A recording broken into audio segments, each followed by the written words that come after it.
Bismillahirrahmanirrahim. Assalamualaikum warahmatullahi wabarakatuh. Perkenalkan, nama saya Annisa Salsabila Halik dengan NIM 70100125088.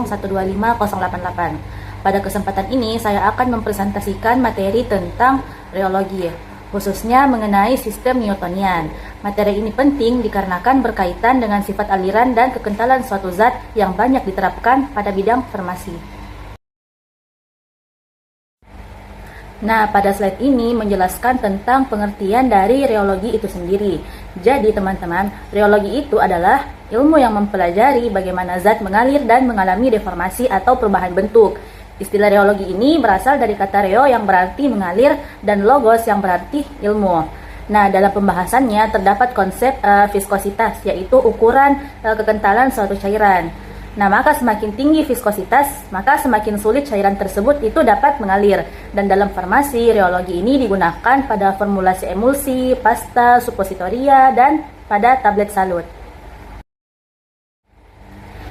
Nah, secara umum aliran fluida ini dibagi menjadi dua jenis, yaitu sistem Newtonian dan sistem non-Newtonian.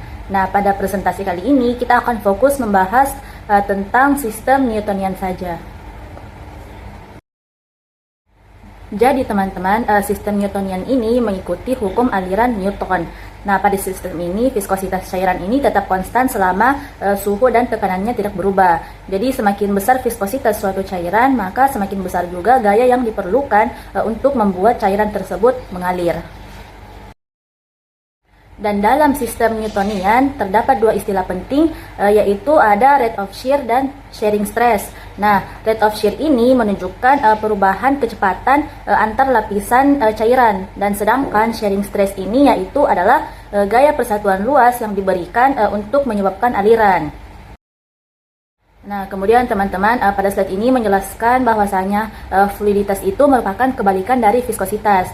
Nah, jika viskositasnya ini menunjukkan tingkat kekentalan, maka fluiditasnya ini menunjukkan kemudahan suatu cairan untuk mengalir. Jadi semakin tinggi fluiditas, maka semakin mudah juga cairan tersebut dapat mengalir.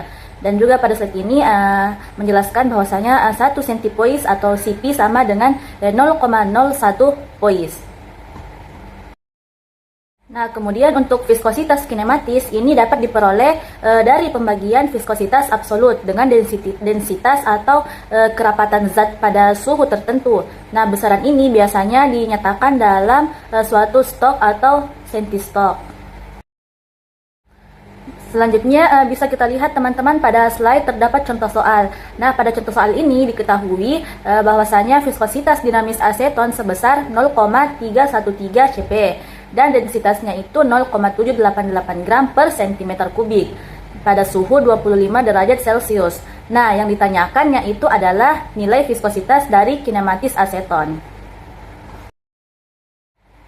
Nah, selanjutnya teman-teman, untuk menyelesaikan soal kita gunakan rumus dari viskositas kinematis, yaitu rumusnya Nu sama dengan eta dibagi rho. Nah, setelah kita masukkan angkanya, maka akan diperoleh hasil yaitu 0,397 cm3. Nah, pada slide ini teman-teman, kita akan membahas tentang ketergantungan temperatur dan teori viskositas.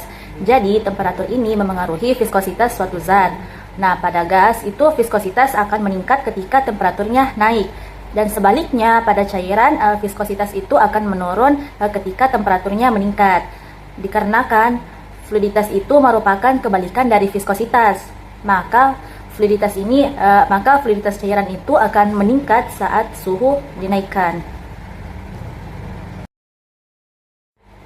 Dan yang terakhir, sebagai kesimpulan, rheologi itu merupakan ilmu yang mempelajari aliran dan kekentalan zat. Nah, salah satu jenis alirannya yaitu aliran Newtonian yang kita bahas, yaitu aliran yang memiliki viskositas tetap. Nah, pemahaman mengenai rheologi ini sangat penting dalam bidang farmasi dikarenakan dapat membantu menghasilkan sediaan obat yang stabil, berkualitas, dan nyaman digunakan oleh pasien.